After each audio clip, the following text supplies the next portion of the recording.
자, 이제 오늘 영을 위한 하나님의 말씀. 고린도전서 5장 9절에서 11절입니다. 5장 9절에서 11절입니다. 찾아서 합독하겠습니다. 세 절이라서 고린도전서 5장 9절에서 11절 함께 읽겠습니다. 시작. 내가 너에게 쓴 편지에 음행하는 자들을 사귀지 말라 하였거니와 이 말은 이 세상에 음행하는 자들이나 탐하는 자들이나 속여 빼앗는 자들이나 우상 숭배하는 자들을 도무지 사귀지 말라 하는 것이 아니니 만일 그리하려면 너희가 세상 밖으로 나가야 할 것이라.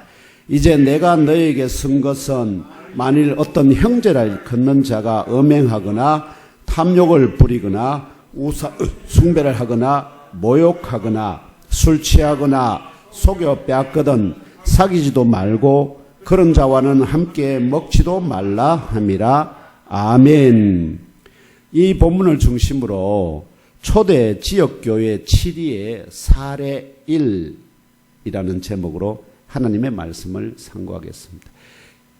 초대교회가 세워지고 그런데 그 교회 안에 범죄가 발생했습니다. 그래서 그 범죄에 대해서 어떤 원리로 어떤 과정을 통해서 어떻게 치리하여야 하는가, 그리고 그렇게 치리하는 것의 의미가 무엇인가, 반드시 그렇게 해야 되는데 그 반드시 그렇게 치리해야 되는 근본 이유가 무엇이냐, 이런 주제들을 중심으로, 그래서 우리 교회에서 그런 일이 벌어진다면 우리가 어떻게 해야 될지 미리 학습하는 시간이 되겠습니다.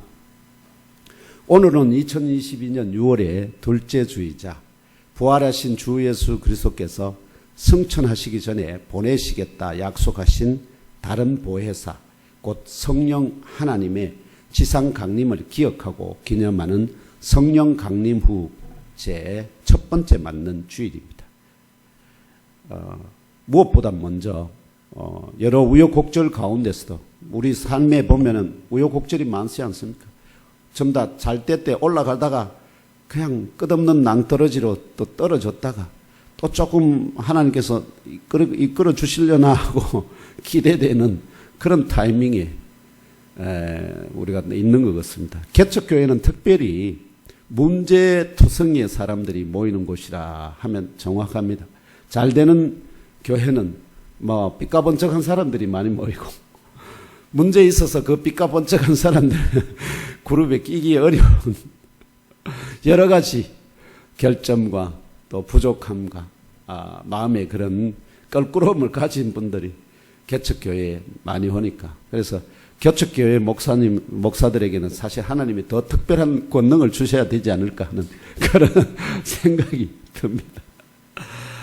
아무튼 이런 여러 우여곡절 가운데서도 오늘 여기까지 선하게 인도하여 주셨고, 또 이후에도 아낌없이 복과 은혜와 사랑을 부어주시며 영원한 생명으로 인도하여 주실 주 하나님께 감사 경배 할렐루야로 그 이름을 송축하며 높여드립시다.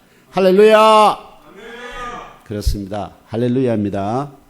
2022년에도 세상에 더럽고 추한 것을 담던 쓰레기통과 같은 옛사람을 더 온전히 벗어버립시다. 그리스도의 초림과 함께 재림의 약속을 기억하고 기념하며 기다리는 중에 갓난 아기들 같이 늘 순전한 말씀의 젖을 사모합시다. 주께 합당하게 행하여 범사에 기쁘시게 합시다. 모든 선한 일에 열매 맺게 하시기를 간구합시다. 주 하나님과 그분의 뜻을 아는 것에 자라갑시다. 이처럼 하나님의 말씀을 담고 성령이 역사하시는 신령한 건축물의 한 부분으로, 또 황금 그릇 같은 새 사람으로 속사람이 다시 태어나고 자라서 장성하게 되기를 소망합시다. 주 하나님의 은혜와 부르심의 소명대로 그대로 행하며 살아갈 성령 충만의 은총과 능력과 각양 은사도 덧입어서 사람을 취하는 영의 업으로 행복하게 살아가시기를 축원합니다. 오늘 본문을 포함한 고린도전서 5장 전체입니다. 고린도전서 5장은 초대 지역교회 7위의 첫 사례를 다루고 있습니다. 아시겠죠? 첫 사례를 다루고 있으며 1절이 증언하는 바에 의하면 그 아버지의 아내를 취하는 근친상간의 음행을 범한 형제에 대한 치리 사례입니다. 아시겠죠?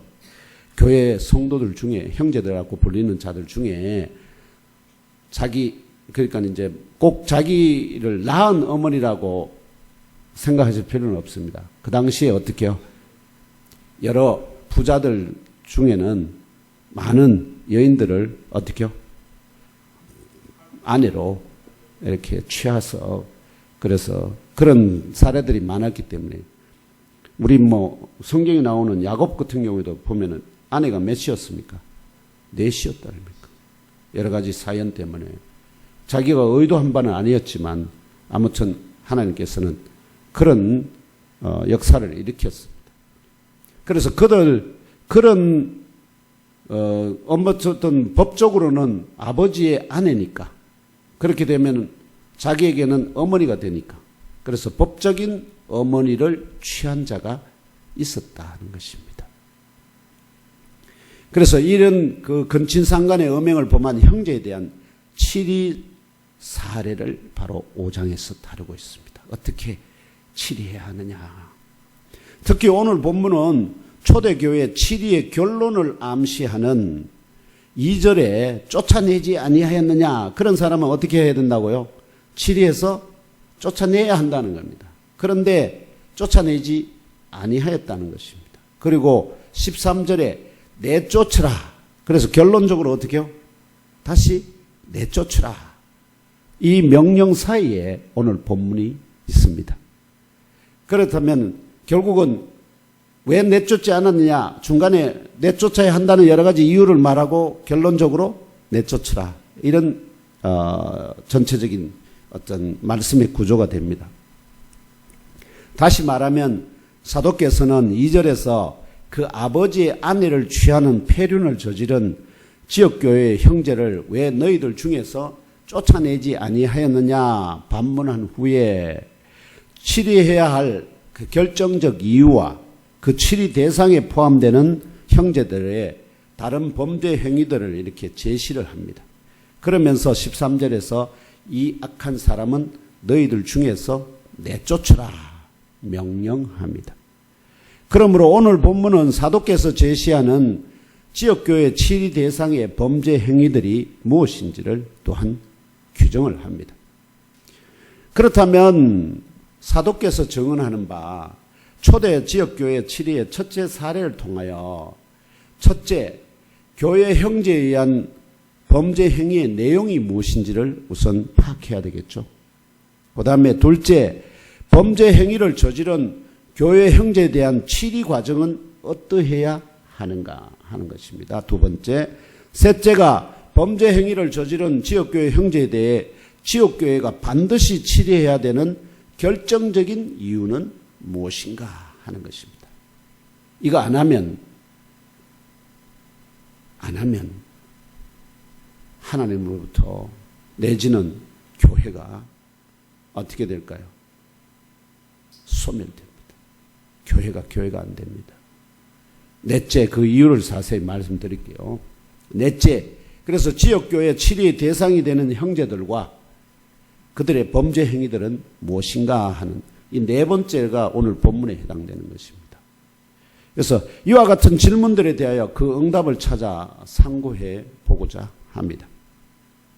이러한 질문들을 제시하고 그 응답들을 함께 상고하는 것이 예몸교회 각 지체들로부터 지난 한 주간의 영적 실험과 영적 전투 결과를 보고받으신 총사령관 그리스도 예수께서 6월 보훈의 달 둘째 주간의 영적 실험과 영적 전투에서 각 지체들이 승리할 수 있도록 하달하시는 명령과 그 의미가 무엇인지 더 온전히 깨달아 알고 그대로 수행하는 데 보다 더 유익할 것입니다.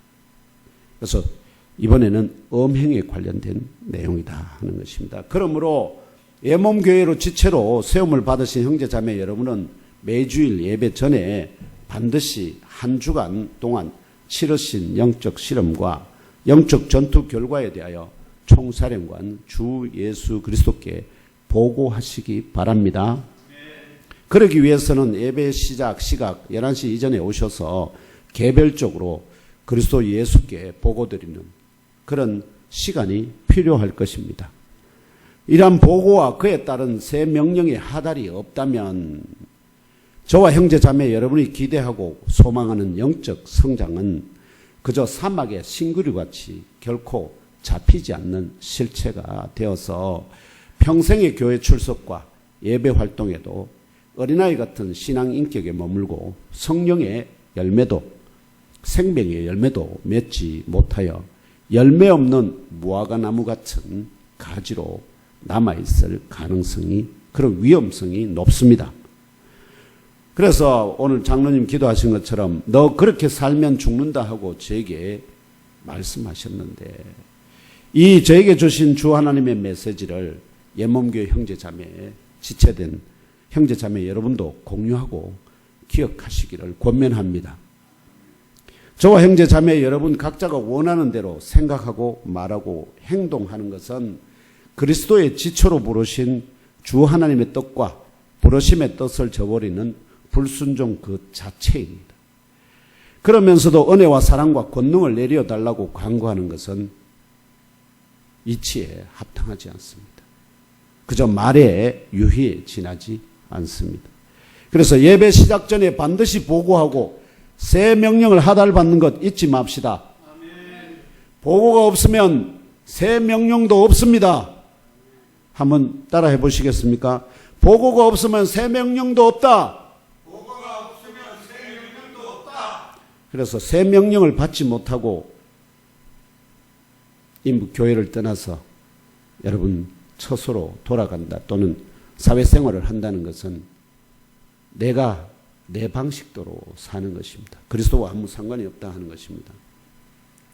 이러한 보고 가운데 여러분들이 보고하신 것을 주께서 들으시고 이 네 가지 질문들을 상고하면서 2022년에도 저와 형제자매 여러분을 택정하여 하늘의 머리와 땅의 몸으로 이루어진 유일한 참교회의 지체로 사람을 취하는 영적 업으로 부르시고 속사람을 거듭나게 하시어 영적 지능을 겸비하게 하시고 장성하게 하시는 주 하나님의 뜻과 작정과 부르심의 소망이 무엇인지 분명하게 깨달아 아시는 은혜와 복과 지식과 결의가 저와 형제 여러분 각자 안에 충만하게 임하기를 기원합니다. 아멘. 주여 말씀하시옵소서. 우리가 듣겠나이다. 아멘. 첫째 질문은 초대 지역교회 7위의 첫째 사례에 드러난 교회 형제에 의한 범죄 행위의 내용이 무엇인가 하는 것입니다. 우선 범죄 내용의 행위를 먼저 잘 알아보겠습니다. 이 물음에 대한 응답이 1절에 제시되죠. 함께 읽으며 알아봅시다. 시작. 너희 중에 심지어 엄행이 있다 함을 들으니 그런 엄행은 이방인 중에서도 없는 것이라. 누가 그 아버지의 아내를 취하였도다 하는도다. 이미 고린도전서를 강론하기 시작할 때부터 제가 말씀드렸지 않습니까? 사도 바울과 그 동역자들이 전도할 1세기 당시에 고린도 지역에는 이미 2개의 신전이 세워져 있었습니다. 지도 한번 보여주실래요? 여기가 아크로코린토산입니다. 여기가 바로 이게 신전입니다. 여우의 신전이 하나 더 있습니다. 여우에 있는 신전이 아프로디테 미의 여신 아시죠? 아프로디테의 신전이 있고 거대합니다. 엄청납니다. 이 신전에서 예배 드리는 게 제사 드리는 게 주로 뭘 하느냐? 성을 찬미하는 겁니다. 섹스. 온갖 성적인 그래서 거의 1000명의 여신들이 그 여사제들이 있습니다. 그래서 거기에를 찾아오는 모든 남자들하고 그런 행위들을 하는 것이 신에 대한 아프로디테에 대한 뭐라고 그것이 신을 경배하는 것이다. 이렇게 각종 예물을 드립니다. 마치 매음을 하듯이 아시겠죠? 돈을 드리는 겁니다. 그리고 여기 이게 아폴론 신전입니다. 아폴로 신전입니다. 여기 있고 여기 있는데요. 이 신전 안에 지금은 이렇게 되었지만 안에 아폴로 신의 빨가벗은 신상 아시죠? 고추를 그냥 내놓고 있는 거. 그걸 각종 기묘한 표주를 취하게 해가지고 그걸 보는 자들이 어떻게요? 성적인 그런 충동을 일으키게 만들어놨습니다. 그래서 이 아폴론 신전에는 미동들이 있습니다. 아주 어린 아이들, 어린 남자들이 이 아폴론 신전을 섬겼는데, 그건 말하면 거기서 그 봉사를 했는데, 그 미동들을 대상으로 뭘 한다는 거죠? 여기 찾아온 남자들이 그런 동성애적인 행위들을 한다는 것입니다. 왜냐하면 이 아폴로 신은 아시죠? 이성의 신이기 때문에 여성들이 어떻게 해요? 사랑을 하면은 뭐 이렇게 뭔가 이렇게 극이 나와야 되는데, 아무리 사랑을 해도 감정에 뭐가 없습니까? 이성의 신이니까 기복이 없이 딱딱 이렇게 하니까 재미없다. 그래서 싫어합니다. 그래서 누가 좋아할까요? 이 아폴론 신은 이성의 신이고 또 아주 남성미가 넘치는 신입니다. 그러니까 모든 남자들이 본으로 삼는 겁니다. 그래서 동성애의 그 대상이 바로 아폴로 신. 그래서 이 고린도 지역은 첫 번째 성적인 그런 문란 아시죠? 성적인 혼노 그것뿐만 아니라 동성애까지도 넘치는 그런 도시였다. 그래서 고린도 하면은 마치 동성애 하는 사람 이런 식의 별명이 붙을 정도였다는 것입니다. 남봉꾼 이럴 때 코린티오스 뭐 이런 식의 말을 한다는 거예요. 이러한 역사적 배경을 고려할 때 생각해 보시면 알겠지만, 이런 분위기에서 어릴 때부터 자란 사람들을 생각해 보세요. 그런 사람들이 바울이 전한 복음을 듣고 또 교회의 지체가 되었습니다. 그래서 믿는 지체들, 이들이 그렇게 믿게 된 결정적인 이유들 중에 여러 가지가 있지만, 믿는 지체들 사이에 나는 신적인 능력과 은사들이 매료되어서 사도와 그 동력자들이 떠난 이후에 아시겠죠? 처음에 바울이 있을 때는 감히 그런 자들이 들어오기가 못했습니다. 바울이 다 그걸 영적인 감각에서 분별을 하니까. 그런데 사도와 그 동력자들이 떠난 이후에 고린도 지역 교회로 들어왔을 가능성이 높습니다. 이런 사람들의 일부가 그 옛사람을 아시죠? 그 옛사람을 온전히 벗어버리지 못하고 성적인 간음과 음행을 지속하였고, 급기야 누군가는 그 아버지의 아내, 곧 법적인 어머니를 취하는 폐륜을 저지르기까지 한 듯 합니다. 1절에서 사도가 말하는 바 음행으로 번역된 헬라어 폴레이아는 우상숭배와 아시죠? 우상숭배와 관련된 매음. 아까 아프로디테 신전에서 남자들이 그런 행위를 하는 거, 이런 매음, 또 근친상간, 그리고 동성애 등을 의미하는 단어입니다. 폴레이아. 사도의 정우는 다음과 같이 직역할 수 있습니다. 1절. 너희들 가운데 실제로 음행이 있음이 나에게 들려졌다. 그리고 누군가 그 아버지의 아내를 취하였다는 것이기 때문에 이런 종류의 음행은 이방인들 가운데도 거의 없는 일이다. 이렇게 고린도 지역 교회의 누군가가 근친상간에 범해서는 안 될 음행을 범했다 하는 것입니다. 이게 사건의 이 5절에 기록하는 이유입니다. 결과적으로 지역교회 7위의 첫 대상자가 저지른 범죄 행위는 자기 아버지의 아내, 곧 법적인 어머니를 취한 근친상간의 음행입니다.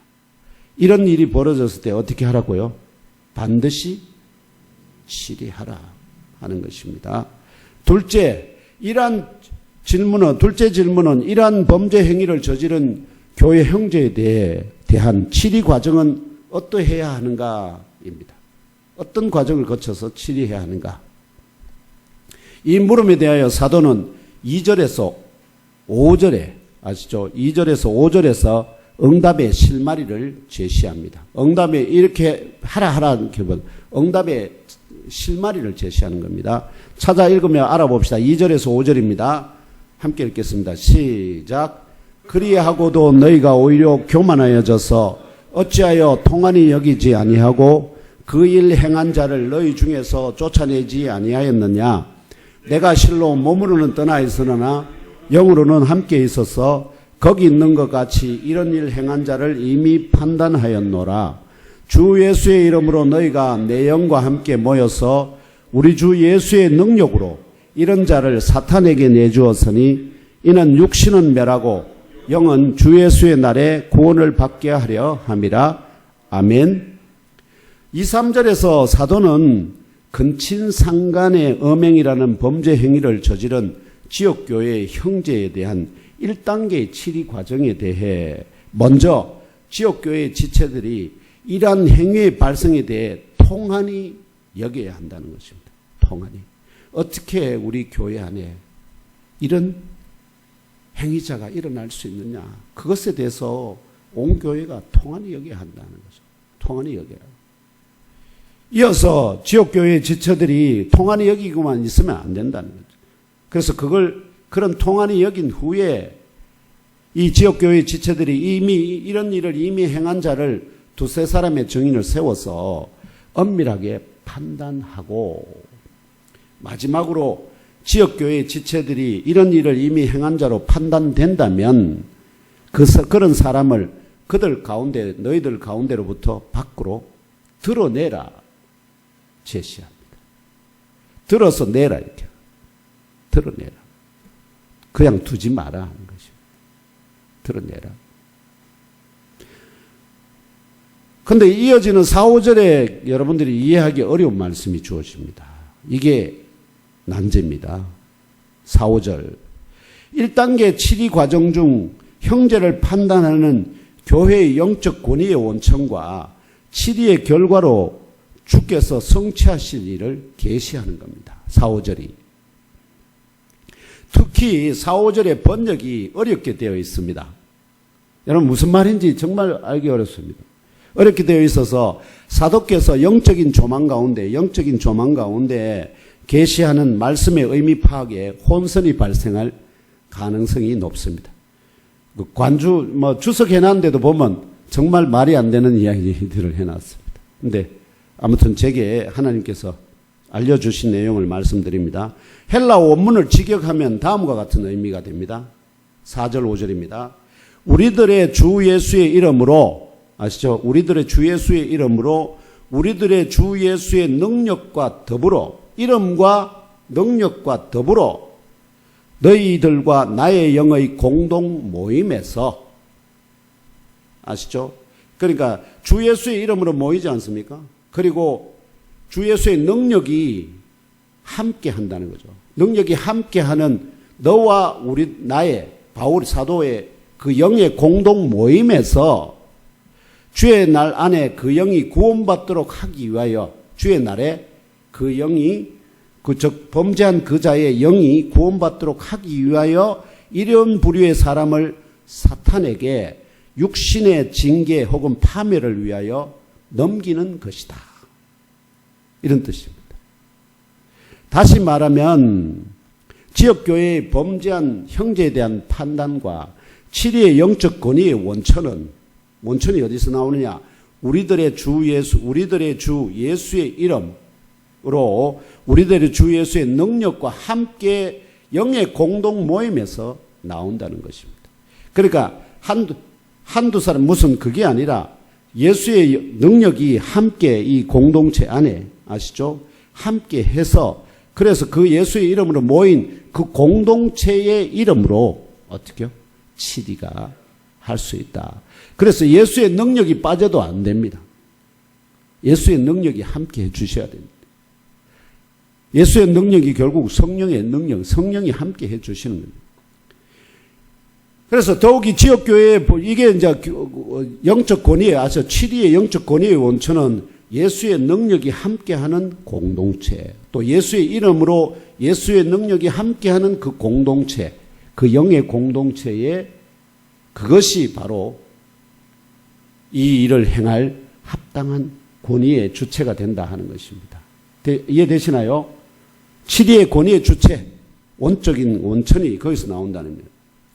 더욱이 지역교회의 범죄한 형제에 대한 이러한 판단과 치리는 어디를 여러분들이 생각해야 되느냐 하면은 눈을 들어서 창조주 여호와 하나님께서 에덴 동산에서 범죄한 첫사람을 심판하고 치리하신 이유와 목적 같이 아시겠죠?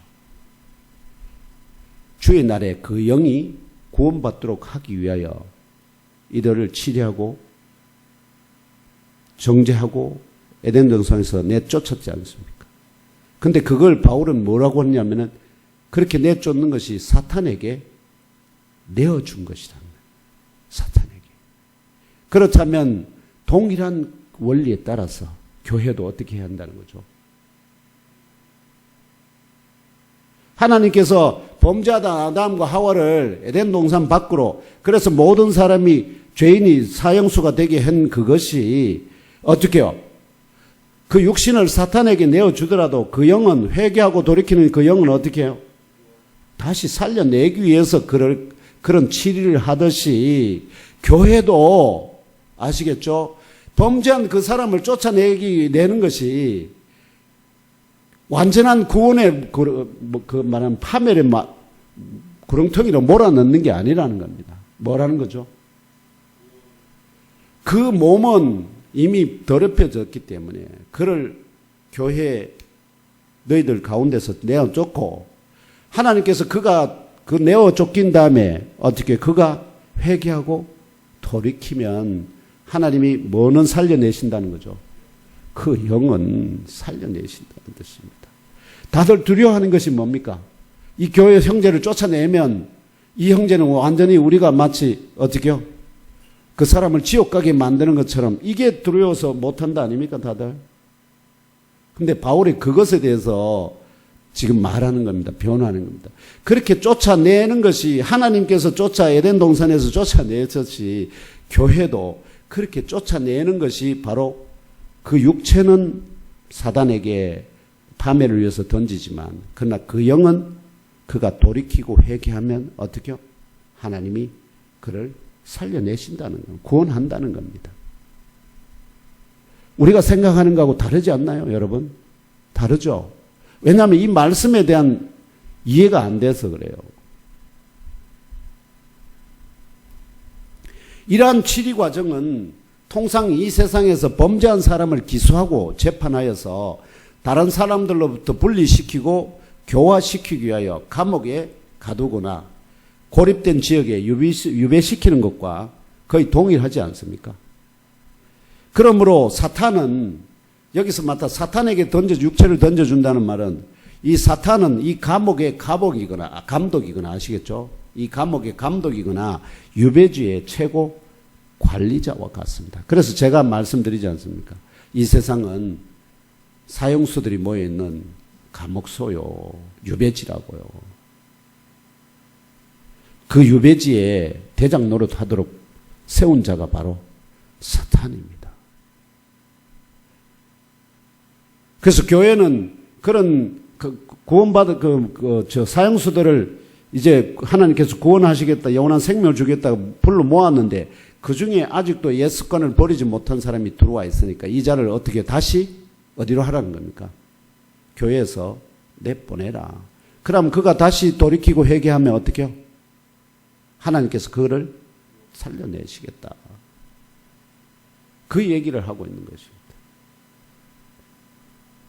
이러한 치리 과정을 따라 사도께서는 비록 몸으로는 실제 떠나 있지만 영으로는 그들 옆에 있기 때문에 이 근친상간의 음행이라는 범죄 행위를 이미 저지른 형제를 자신도 판단하였다고 증언하면서 고린도 지역교회 지체들이 이러한 일을 이미 행한 자를 그들 가운데로부터 밖으로 드러내기 위하여 애통해하지도 아니하고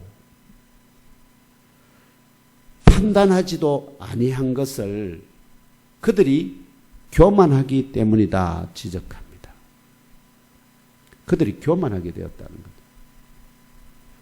결과적으로 교만은 주로 영적 무지로부터 나오는 것이기 때문에 고린도 지역교회의 지체들 가운데 바울이 지금 말하는 바 에덴 동산에서 하나님께서 범죄한 인간을 치리하고 정죄하고 쫓아내서 그 가운데 회개한 자를 다시 돌이킨 것처럼 교회 안에서 범죄한 자를 다시 교회 밖으로 내어 쫓았어. 그래서 그가 회개하고 돌이키도록 그렇게 하는 것이 하나님의 합당한 치리다. 그런데 그렇게 하기 전에 먼저 뭘 하는 거죠? 이런 일이 발생한 것에 대해서 교회 전체가 애통하고, 그럼에도 불구하고 합당한 자들을 세워서 치리를 하고 내어 쫓으라 하는 것이죠. 결국은 이 고린도 지역 교회의 지체들 가운데 그 형제가 범한 근친상간의 이 엄행을 제대로 치리할 영적 지식이나 지혜를 가진 푸뉴마티코스 같은 장성한 지체가 거의 없다는 사실을 유추해 볼 수 있습니다. 그래서 바울이 할 수 없이 어떻게 해요? 가르칠 수밖에, 이렇게 하라고 가르치고 있는 것입니다. 이러한 관점에서 사도는 고린도 지역 교회의 범죄한 형제에 대한 판단과 치리와 관련하여 모든 지역 교회 지체들에게 두 가지 진리를 가르치고 있는 것입니다. 두 가지 진리입니다. 하나의 진리는 지역 교회의 범죄한 형제에 대한 판단과 치리의 영적 권위는 우리들의 주 예수의 이름으로, 우리들의 주 예수의 능력이 함께하는 영의 공동 모임에서 나온다는 것입니다. 아시죠? 다른 하나의 진리는 지역교회의 범죄한 형제에 대한 이러한 판단과 치리의 이유와 목적이 창조주 여호와 하나님께서 에덴 동산에서 범죄한 첫사람을 심판하고 치리하신 이유와 목적과 동일하게 주의 날에 그 영이 구원받도록 하기 위하여 사탄에게 그 육신의 징계 혹은 파멸을 위하여 넘기는 것이다 하는 것입니다. 결론적으로 지역교회의 형제라 불리는 자가 자신의 범죄 행위에 따른 판단과 치리를 받아 지역교회로부터 내쫓긴다 하더라도 자신의 죄를 진심으로 회개하고 돌이키면 그 육신은 그 죄의 대가로 파멸되어도 회개한 그 사람 곧 그 영은 하나님께서 구원하신다는 것입니다. 이해되시나요? 중요한 것은 결국은 교회 안에서 순전하게 그것을 유지하는 것은 가장 중요하고, 그러나 그렇지 못한 자가 발생한다 하더라도 그를 치리해서 그를 바깥으로 내놓음으로 그가 다시 한번 뭐 할 수 있도록 회개하고 돌이킬 수 있는 기회를 주는데, 그대로 놔두면 아이고 형제인데 교회는 사랑의 공동체인데 어떻게 그를 쫓아내나, 이렇게 해서 그대로 두면 하나님이 칭찬하지 아니한다는 것입니다. 하나님 칭찬하지 아니한다. 이 셋째 질문에서 이것을 아주 심도 있게 다룹니다. 셋째 질문은 이러한 범죄 행위를 저지른 지역교회 형제에 대해 지역교회가 반드시 치리해야 하는 결정적인 이유는 무엇인가 하는 것입니다. 정말로 중요한 이유가 무엇이냐. 이 물음에 대한 응답은 두 가지로 나누어서 상고해야 됩니다. 하나의 응답은 둘째 질문에서 이미 상고하였듯이 지역교회의 범죄한 형제에 대한 이러한 판단과 치리의 이유와 목적이 창조주 여호와 하나님께서 에덴 동산에서 범죄한 첫사람을 심판하고 치리하신 이유와 목적과 동일하게 주의 날에 그 영이 구원받도록 하기 위하여 그 사탄에게 그 육신의 징계 혹은 파멸을 위하여 넘기는 것이라는 분명한 것을, 이것이 중요한 목적 중에 하나입니다. 아시겠죠? 그러니까 우리가 지금까지 현대 교회가 참 이해 못하고 있는 것이 그겁니다. 넘기면 무조건 멸망하는 걸로 아시겠죠? 우리는 다 이해하지 않습니까? 사도가 이야기하는 그게 아니에요. 넘기지만 그가 회개하고 돌이키면 하나님은 그 영을 다시 살려 구원하신다. 그렇게 할 수 있도록 어떻게 해요? 그를 내보내라. 그렇지 않으면 뭐 하지 않는다는 거죠? 회개하거나 돌이키지 않는다는, 그냥 교회에 열심히, 나는 그래도 열심히 헌금 생활 더 잘하고 더 순결하게 하면 되지 않느냐 하는데 아니라는 겁니다. 하나님은 그걸 기뻐하지 않는다 하는 것입니다. 이것이 핵심 이유와 목적 중에 하나인 거 말씀드렸습니다. 그가 그 육체는 파멸하더라도 그 영은 어떻게 회개하고 돌이켜서 하나님이 구원하실 수 있도록 기회를 제공해라 하는 것입니다. 그러므로 창조주 여호와 하나님께서 에덴 동산에서 범죄한 첫 사람에게 이미 모범을 보이신 대로 지역교회의 지체들이 이런 근친상간의 음행을 이미 범한 자를 형제라는 이유로 판단하고 치리하지 아니한다면, 대부분 그랬죠, 교회들이. 아니한다면 주 하나님께서 지역교회의 지체들에게 잘했다 하고 칭찬할 일이 결코 되지 못하는 것입니다. 되지 못합니다.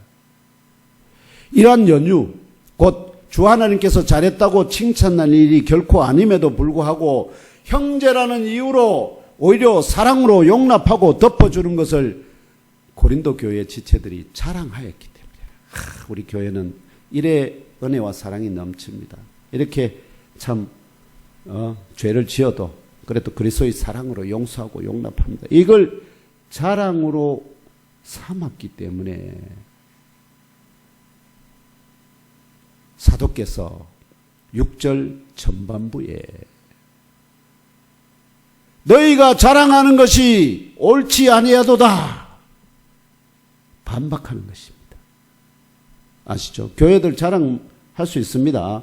우리 교회에 뭐 이런 일이 벌어져도 아이고 온 공동체가 그래도 그리스도의 사랑으로 용납하고 기도해서 회개하면 돌이킨다 하니까 용서해 줍시다 하고 이렇게 얼렁뚱땅 넘어가게 되면 그것에 대해서 우리 교회는 이렇게 사랑이 넘치는 교회다고 자랑할 수 있을지 모르지만, 그러나 하나님은 그 자랑에 동의하지 않는다는 것입니다.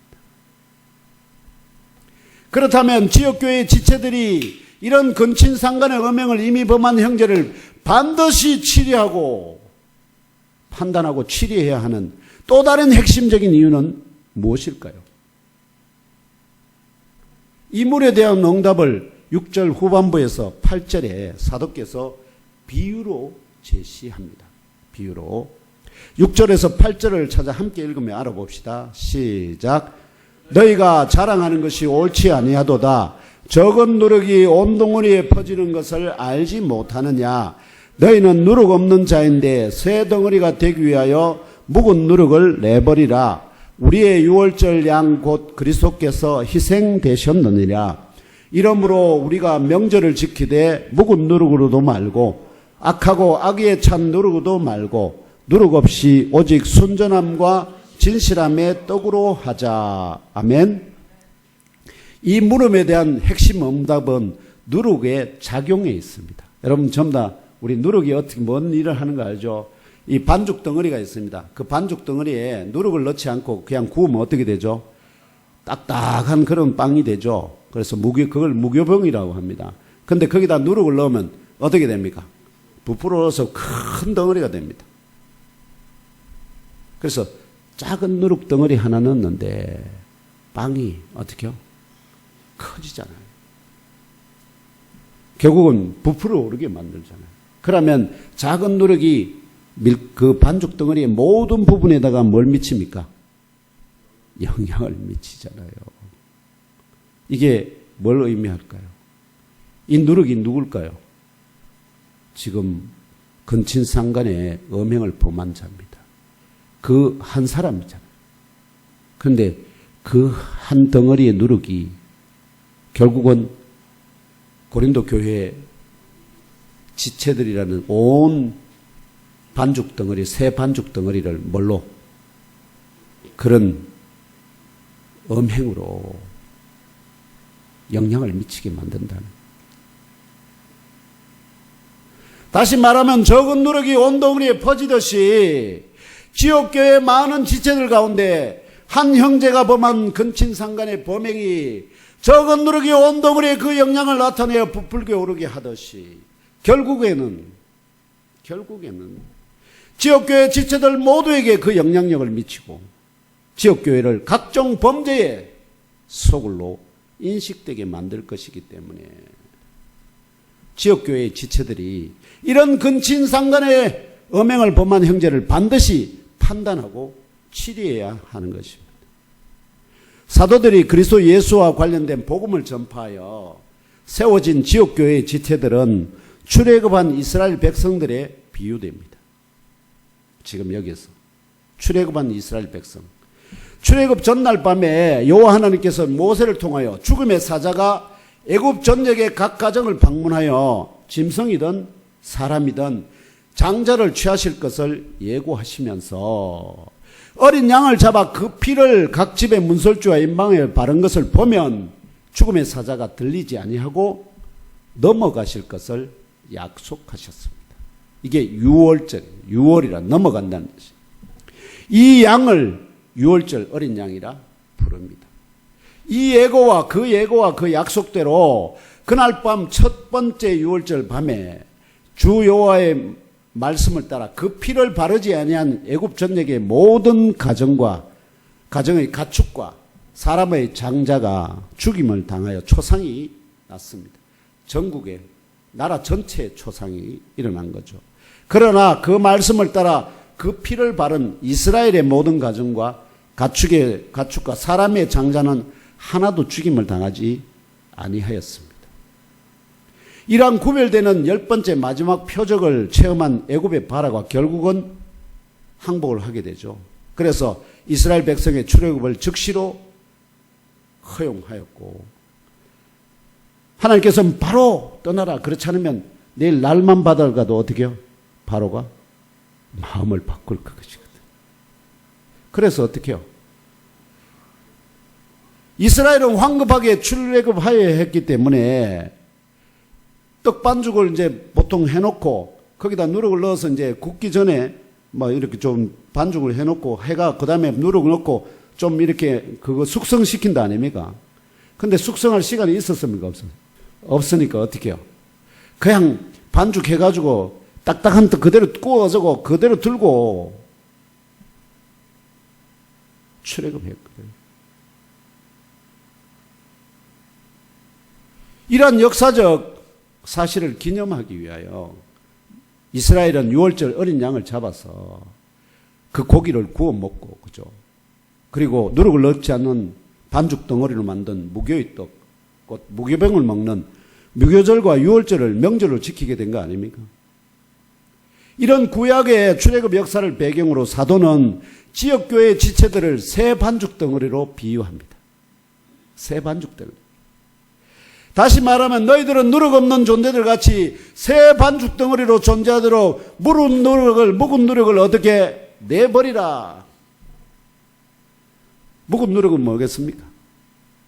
바로 이 근친상간의 음행을 범한 자입니다. 그 묵은 누룩을 내버리라. 보내라.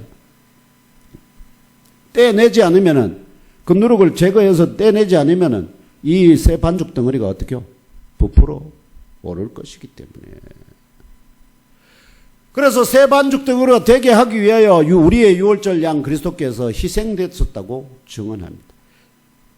묵은 누룩은 근친상간의 음행을 범한 지역교회 형제를 비유한다고 말씀드렸죠. 이러한 명령과 증언의 결론이 8절에 제시되는 겁니다. 8절에. 결론적으로 이스라엘이 애굽의 종에서 출애굽하여 자유하게 됨을 기억하고 기념하는 유월절 어린 양과 무교의 떡을 먹는 무교절을 명절로 지키듯이 유월절 어린 양이신 그리스도의 피 흘림으로 죄와 사망의 종에서 의와 진리의 백성으로 영적으로 거듭나게 된 지역교회의 지체들도 적은 누룩이 온 덩어리에 퍼지는 것을 알고 있듯이 누룩은 묵은 누룩으로 말고 악하고 악에 찬 누룩으로 말고 그런 누룩을 넣지 말고 누룩 없이 오직 순전함과 진실함의 떡으로 명절을 지키라는 것입니다. 그런 떡으로 남아있으라. 이렇게 하여 새 반죽 덩어리 같은 지역교회로 유지되기 위해서, 새 반죽 덩어리 유지되게 하기 위하여 묵은 누룩이나 악하고 악에 찬 누룩들은 뭐 해야 될까요? 내버리라. 내버리라. 판단하고 치리해서 어떻게 해요? 떼어내라 하는 것입니다. 근데 그렇게 하는 것이 곧 그를 어떻게 해요? 그리스도에서 떼어내는 것이 아니다. 마치 암이 걸렸는데, 암이 걸렸어요. 내 손가락에 암이 걸렸어요. 근데 이 손가락을 잘라내지 않으면 이 암이 결국 어떻게 됐죠? 임파선을 타고 온몸으로 번졌어요. 결국은 전체를 죽이니까. 그러니까 아마 바울이 의사였으면 저처럼 암덩어리로 얘기를 했을 겁니다. 근데 그때 당시에 가장 참 그 좋은 그게 예수님께서 누룩에 대해서 많은 얘기 하지 않습니까? 그래서 누룩을 비유로 해서 지금 가르침을 주고 있는 것입니다.